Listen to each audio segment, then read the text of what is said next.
বাস্তবিক অর্থে আল্লাহর কথা যিনি যতটা মনোযোগ দিয়ে শুনবেন আল্লাহ তাআলা তার জিন্দেগিতে ততটাই বরকত দেবে।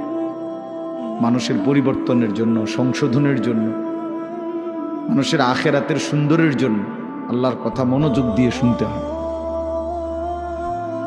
রাসূলুল্লাহ সাল্লাল্লাহু আলাইহি সাল্লাম বলছেন, কিছু মানুষ আছে এরকম যে যারা এমন মাটির মতো, যে মাটিটা উঁচু নিচু, যেমন মনে করেন পাহাড়ের গা ভেসে, গা বেয়ে উঁচা জায়গা থেকে নিচা জায়গার যে মাটি পাড়ে দিয়া থাকে, এটা সমান না মাটিটা। ফলে কি হয়, বৃষ্টির পানি পড়লে তো ওই মাটির ভিতরেও কোনো পানি ঢোকে না, আবার উপরেও কোনো পানি জমা থাকে না। কারণ কি, তো পড়েই গেছে সবটা। তো আল্লাহ নবী সাল্লাল্লাহু আলাইহি সাল্লাম বলেন, কিছু মানুষ আছে এমন, তারা নিজের জন্য কিছু গ্রহণ করে না, অন্য কেউ কিছু বলে না।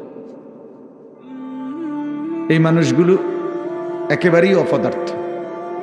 নিজের জন্য কোনো ভাবনা নাই, মানুষের জন্য কোনো ভাবনা নাই। নিজের ভালোটাও বোঝে না, অন্যের কল্যাণও বোঝে না। এটা গুরুত্বপূর্ণ একটা কথা যে এমন না হওয়া। একজন মুসলমান মানেই দুইটা জিনিস তার সমানভাবে, এক হলো নিজেকে নিয়ে ভাবনা, আর এক হলো মানুষের কল্যাণ নিয়ে ভাবনা। কোরআনুল কারীমের মধ্যে আল্লাহ তাআলা বলছে, দেখেন, ইয়া আইয়ুহাল্লাযীনা আমানু আলাইকুম আনফুসাকুম, হে ঈমানদারগণ, হে মুমিনগণ, তোমরা সকলেই নিজেকে গড়ে তোলো, নিজেকে আঁকড়িয়ে ধরো। অর্থ হলো নিজেকে সাজিয়ে তোলো, গড়ে তোলো। তোমার জিন্দিগি, তোমার জীবন, প্রতিটা নড়াচড়া যেন কবর, আখেরাত, পরকালের উপযোগী হয়, এরকমভাবে গড়ে তোলো। তাহলে নিজের ফিকির করতে বলছে। আবার কোরআনুল কারীমের মধ্যে বলছে আল্লাহ, কুনতুম খায়রা উম্মাতিন উখরিজাত লিন্নাস, তোমরা সর্বশ্রেষ্ঠ উম্মত, তোমাদেরকে বানানোই হয়েছে মানুষের জন্য, মানুষের কল্যাণ, মানুষের ভালো, মানুষের আখেরাত, এর জন্যই তোমাদেরকে বানানো হয়েছে। অর্থাৎ তোমরা মানুষদেরকে আল্লাহর দিকে, কল্যাণের দিকে, আখেরাতের দিকে, পরকালীন মুক্তির দিকে ডাকবে।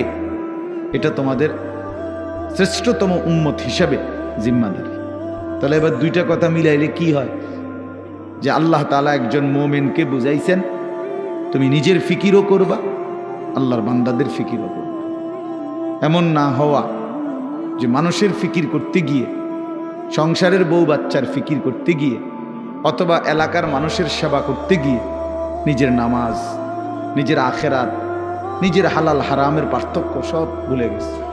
ছেলেটারে বিদেশ পাঠাইতে গিয়া নিজে সুদে টাকা নিয়ে নিজের জাহান্নাম ঠিক করে নিছে।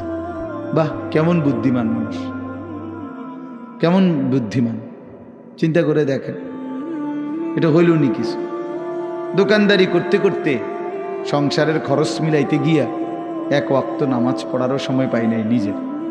এর কি ধরনের বেওকুফ লোক, যে অন্যের উপকার করতে গিয়ে নিজের বউ বাচ্চাই হোক না, তো তাই বলে কি নামাজ, নিজের ফিকির বাদ দিয়ে লাইতে হইবে? এই আমি অনেক সময় বলি, অনেক জায়গায় ছেলেপেলেরা আছে, মাহফিলের আয়োজন করলো।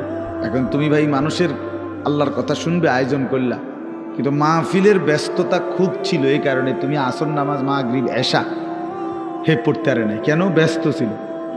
হইল কথা, তুমি এটা কি বললা? তাইলে এই যে একটা মানসিকতা আমাদের মধ্যে, এটা একেবারেই ভুল ধারণা, ভুল ধারণা। মেহমান আসবে, এই জন্য মহিলা এই পরিমাণ রান্দার আনতেছে, জোহরের ওয়াক্ত শেষ, জোহরের ওয়াক্ত শেষ, আসরের টাইম হয়ে গেছে, এখনো করলা ভাজি বাকি, এখনো ডাইল নামাইছে না। আশ্চর্য! মানে নিজেকে ভুলে, নিজের আখেরাতকে বরবাদ করে মানুষের কল্যাণ, মানুষের সেবা, এটা কশ্চিনকালেও ইসলাম বলে নাই। ইয়া আইয়ুহাল্লাযীনা আমানু কু আনফুসাকুম ওয়া আহলিকুম নারা, আল্লাহ তাআলা বলেন, হে ঈমানদারগণ, তোমরা সকলেই নিজেকে এবং পরিবারের সদস্যদেরকে জাহান্নামের আগুন থেকে বাঁচাও। তাহলে নিজেকে বাঁচাও, এবং পরিবারের সদস্যদেরকে বাঁচাও। তো নিজেকে বাদ দিয়া বলছে, কি বলে, নিজেকে বাদ দিয়া বলছে। তাইলে বেচারা অটো চালায়, সিএনজি চালায়, দোকানদারি করে, এই ব্যস্ততায় সারাদিন মিলাইয়া 500-600 টাকা, 1000 খানিক টাকা মিলাইতে গিয়ে এক ওয়াক্ত নামাজ পড়েন। কেন এত কষ্ট করেন? বউ বাচ্চার জন্য। আরে বেওকুফ, তো নিজেরে বললে কেন? নিজেরে বললেন কেন? এই জন্য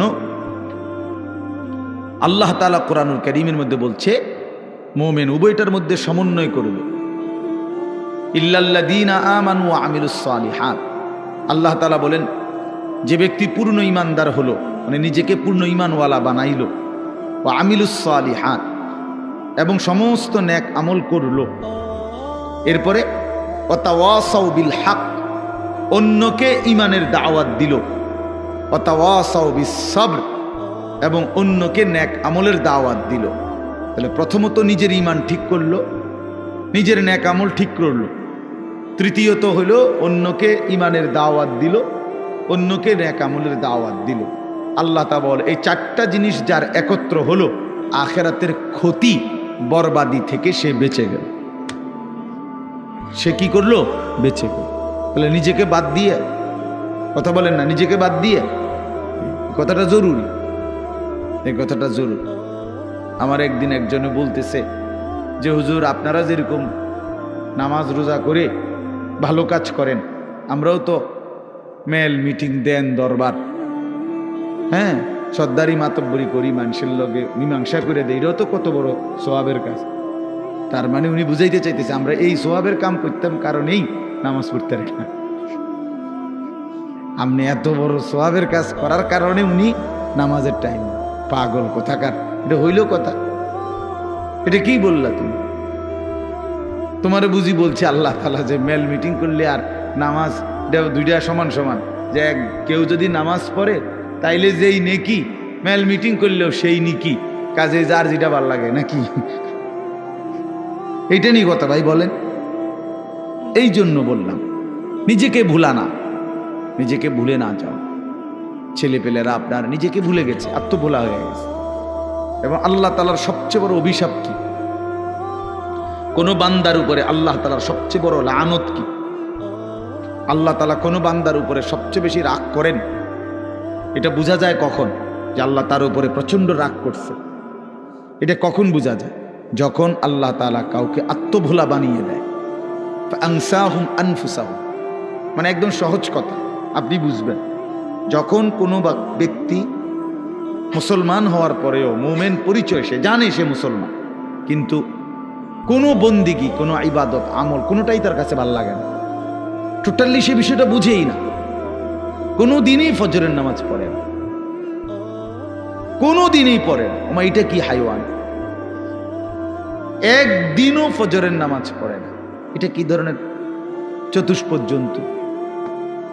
কোনো দিনে 20 বছরের মধ্যে কোনো দিনে সে হারাম থেকে বাঁচে না, প্রতিদিনই ওজনে কম না। তার সিস্টেমে এটা ব্যবসা, যে কথা কইলেই মিছা কথা কয়, বললেই 2 নম্বরই মাল দেয়, কাস্টমারকে না ঠকাইয়া হে বেসে না, 100 গ্রাম কম দিবই, 50 গ্রাম কম দিবেই, মানে এই কিস্তি নিবেই। এই যে 30 বছর, 50 বছর, 40 বছর এভাবে মিথ্যার উপরে, বাটপাড়ির উপরে, সিটারির উপরে, আল্লাহর নাফরমানির উপরে, মহিলা প্রতিদিনই বেপর্দা, ঘরে প্রত্যেক দিনই টেলিভিশন চলে। এর কারণটা কি? এর মূল কারণ হলো এরা, আল্লাহ তাআলা এদের নিজেকে ভুলাই দিছে না, তার মনে নাই, সে জানেই না যে সে যে মুসলমান, তার এই কথা টোটাল মনেই নেই, তার আর মনেই নাই যে তাকে একদিন কবরে যাইতে হবে, তাকে একদিন হাসরের ময়দানে উঠতে হবে, এ কথা সে টোটালি ভুলে গেছে। নিজের কর্তব্য, নিজের পরিণতি, নিজের গন্তব্য, নিজে কোথায় গিয়ে পৌঁছবে, কোথায় গিয়ে দাঁড়াবে, এই কিছুই তার আর মনে নাই। খাইতেছে, ঘুমাইতেছে, মনের চাহিদা পূরণ করতেছে, এটা একটা চতুষ্পদ জন্তু, জানোয়ার ছাড়া আর কিছুই না, আর কিছুই না। এই আল্লাহ তাআলা তারে নিজেকে ভুলাই দিছে, সে নিজের ভালো, নিজের কল্যাণ এটাই বুঝে না, এটাই বুঝে না। এটাই বোঝে না।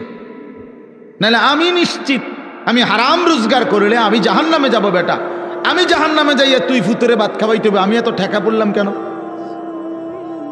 আমারে কে বলছে এটা? কোন দেশের আইন এটা? কি আল্লাহর আইন না রাষ্ট্রের আইন? যে তুমি হালাল হোক হারাম হোক, মানুষের মাথাত বাড়ি দিয়ে হোক, চুরি করে হোক, ডাকাতি করে হোক, জিফুত খাওয়াইতেই হইব, নাহলে তোমার জাহান্নামের আগুনে জ্বলতে হবে, এরকম কোনো বিধান আছে কোথাও? তো তাহলে এটা কোন নিয়ম? মূল কথা হইল সে নিজের আখিরাত ভুলে গেছে। কাল্লা বাল তুহিব্বুনাল আজিলা ওয়া তাদারুনাল আখিরাহ। আল্লাহ তাআলা বলেন, বান্দা আর কিছুই নয়, মূল কারণ তোমরা দুনিয়াকেই প্রচন্ড ভালোবেসেছো, আখিরাতকে ছেড়ে দিয়েছো। আসল কথা হইল তোমাদের কাছে আখিরাত। কেন ছেলেরা নামাজ পড়ে না? কারণ আখিরাত তার কাছে মোটেই কিছু না। কেন হালাল রোজগার করে না পুরুষ? কারণ আখিরাত তার কাছে কোনো বিষয় না। সে তার কলিজার ভিতরে, এমনি মুখে কয় না, আরই তার দিলটা যদি আপনি পরীক্ষা করেন, রিপোর্ট আসবে দিলের মধ্যে হইল আখিরাত। এরই কয় আরই হুজুর, আর কইতে লাগলি কি আর না কয়নি? মাতিস না বেটা, মাইক ফাইলি কেডা না কয়? এই গাদ্দারের কলিজার ভিতরে হলো এটা। ও কইতে লাগলে একে কয়, ও হুজুরা গুদুর বাড়াইয়াও কয়। এই জাতীয় কথা করে টিটকারি মাইরা চা দোকানে উড়াই দিলেন। আরে বেটা, হাসরের মাঠ কি চা দোকান? ফাজলামি করলেন যে আপনি, কার লোকে করলেন? কার কথা প্রত্যাখ্যান করলেন? কোরআন শরীফের জন্য আছে জাহান্নামী বান্দা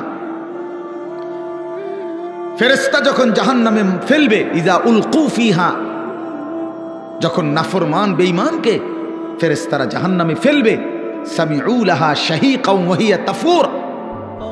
দুনিয়ার আগুন যখন প্রচন্ড গরম হয়, তখন টকবক করে আওয়াজ করে, ভীষণ আওয়াজ। এই জাহান্নামের প্রচন্ড গর্জন, সমুদ্রের ঢেউয়ের গর্জনের মতো জাহান্নামের আগুনের উত্তাপের গর্জন ওই নাফরমান শুনতে পাবে আর দেখতে পাবে। তাকাদু তামাইয়াজু মিনাল গাইজ, রাগে ক্ষোভে জাহান্নামের আগুন যেন ফাইটা যাইতেছে। এত তীব্র আগুন, এত তীব্র আগুন। এই প্রচন্ড আগুনে একটা মানুষ তাকাইয়া দেখবে যে কি প্রচন্ড আগুন। হাদিসের মধ্যে আছে, আল্লাহর নবী সাল্লাল্লাহু আলাইহি সাল্লাম বলেন, জাহান্নামের আগুন এতটা গরম যে আগুনই এক অংশ আরেক অংশকে খাইয়া ফেলে, গিল্লা ফেলে। এই প্রচন্ড আগুনের মধ্যে জাহান্নামীকে ফেলবে, সে চিৎকার করবে, আর ফেরেশতা তখন ধমক দিবে, আলাম ইয়াতিকুম নাদির, এই বেঈমান, তোরে কি কেউ জাহান্নামের ভয় দেখায় নাই? কোনদিন কি জাহান্নামের ভয়ের কথা শুনো নাই? কেউ কি তোমাকে ভয় দেখায় নাই?